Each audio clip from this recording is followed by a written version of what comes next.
Mwamisore mwe inga mwitorere kagasinema kamwe kameze fresh kurukundo ngandiko ndabahereza ibintu bya mwake ataye urumva uno musina gukina akabataniye rusezo rushasha rumwe rwa rove amapenzi kwako inga mwisikire murabe ibintu mwake oye ya love mwake ngo tubahereze ya sinema ya sezo shasha mwabigeme mwe nimwisikire baganda wa ibintu ni mwake pye mabuja karibu sha ni sawa aha ni muri studio Tanga urabona ibintu byose bimeze fresh tuguma tubahereza ayo masezo yose urabona ko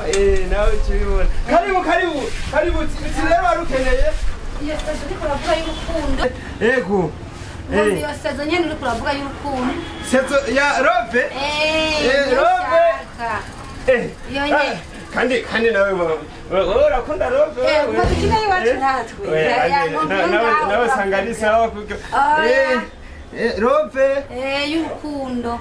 aho manzi nanyereke ndayirabe none wewe narukundo ufise none wewe ngomba kugwiga narurawe cyane urukundo kugenda rugire eka nabuja ubusanzwe urupisi yego narusenye eka harya nanje undavye suko nabuze Rove iyo muri sezo washakuna ukayiheba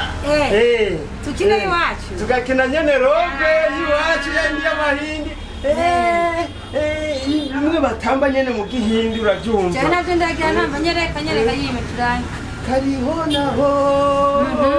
kariho naho yo wakahungu umuntu yagusize ngaha waje muri ibi waruvuze ati warukeneye sezo wowe yagakubaza nibyo waje gukora ngaha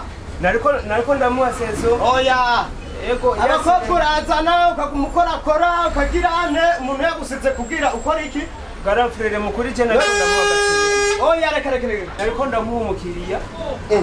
ariko aramvye urazana abakobwa ukabazana muri ivyo cyane nariko ndamuha umukiriya bavuze episode ya kanga 15 oya nibishoboka je nabonye umenga ivyo bintu biragoye yego bazurindire nusohoke sohoka bazugende muri studio uzogaruka gutora indi sezo oya nawe genda kuko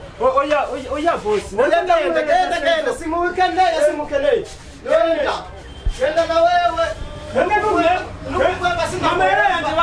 sindaguhemba none cyangwa ubusa rero nanje ngagukora ubwo busutwa wazanye muri studio yanje genda hoci genda simukeneye oya mare yanje chora yamba genda simukeneye yamba simukeneye mare yanje no yamba genda